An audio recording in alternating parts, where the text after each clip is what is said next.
You know, I've been working with older folks for years, and one thing I've learned is that some of the most serious health issues after 70 can actually start with something as simple as poor hygiene.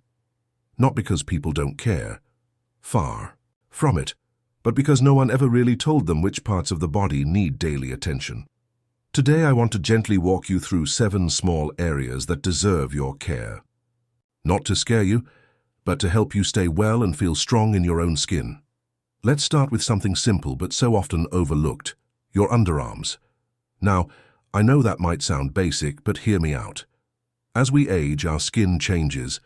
It becomes thinner, more sensitive, and it doesn't regulate temperature the way it used to.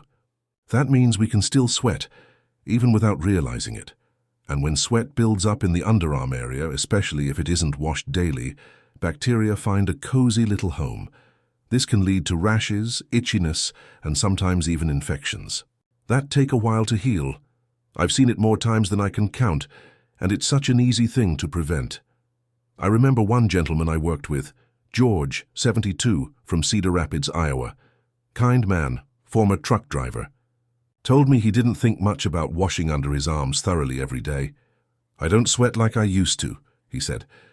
But what happened was that, over time, his range of motion got a bit limited, and he couldn't quite lift his arms. Enough in the shower. The skin under his arms started to feel irritated. Then came a red patch, then pain. It turned out to be a bacterial skin infection, and he needed antibiotics. Nothing life-threatening, thankfully, but it made him uncomfortable for weeks. What made the difference? Once we talked, he started using a soft sponge with a long handle so he could reach more easily, and made it part of his routine.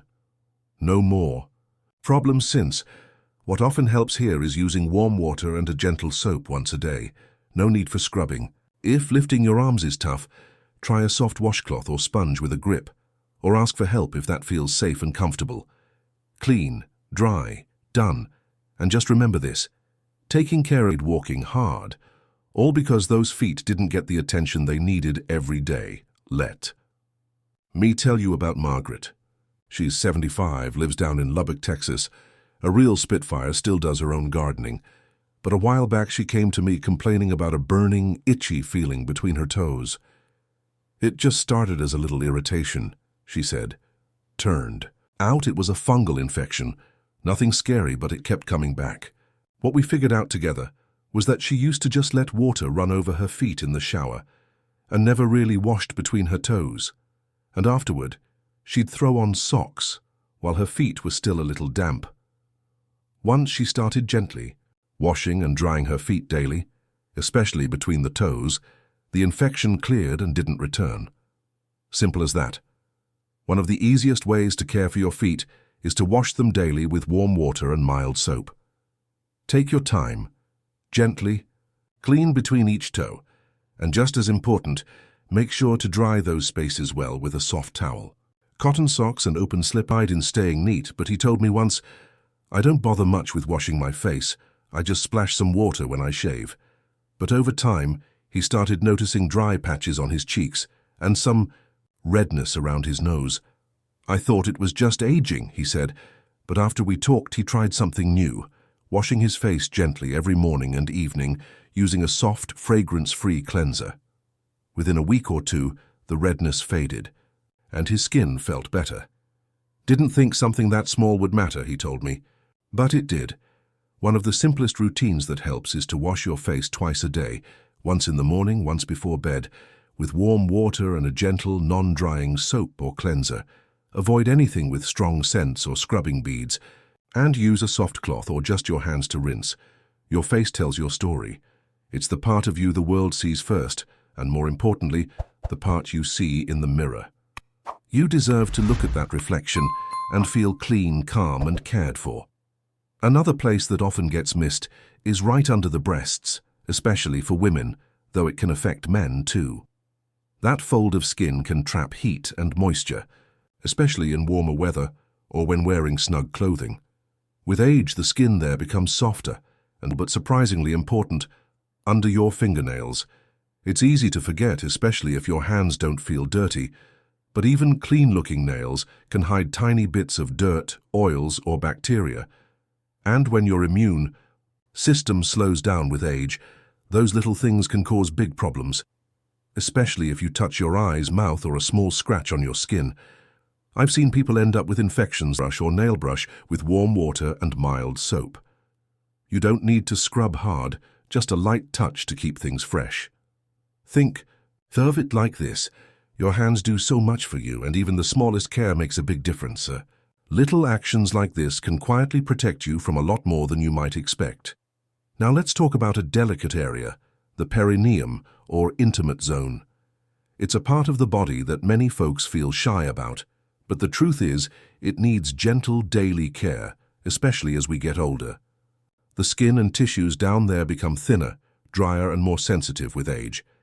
That means it's easier for bacteria to cause irritation, and infections like urinary tract infections can happen more often. Good hygiene in this area is not about being overly clean. It's about keeping your body safe and comfortable. I remember Eleanor, 80, from Albany, New York. She's got this warm laugh and a love for crossword puzzles. But for a while she kept getting urinary tract infections. Painful, frustrating, and they just kept coming back. After trying different medications, we looked at her hygiene habits. Turns out she didn't wash the area daily because she was afraid of drying out. Let's talk about something most people don't. Even think about your belly button. Yep, that small little spot right in the center of your stomach. It might seem like nothing, but your navel can collect sweat, dead skin, lint, and bacteria. And because it's often in a fold of skin, especially if you've gained a little weight, with age it can stay moist and warm, a perfect place for irritation or even infection. You might not notice it until there's redness, itching, or an odd smell, and by then it's already uncomfortable. I once worked with Harold, 69, from Charleston, South Carolina. He was a retired mechanic, proud of still doing small repairs around the house. One day he said, "Doc, I don't know what's going on, but something smells weird." We looked and saw his belly button was red and had a little discharge. He'd never really cleaned it, just figured the shower water was enough. We talked about how bacteria can hang out in there if you don't gently wash it. After that, he started cleaning it each morning with a warm, damp cotton swab and then drying it with a soft towel. No more issues, and he joked, "Never thought my belly button needed its own routine." One easy habit that helps is to gently clean your belly button every day. Use a soft washcloth or a cotton swab with warm water and a little. And subscribe, maybe tap the little bell too. You're not alone. You're stronger than you think. And life still has so much to offer, one caring step at a time.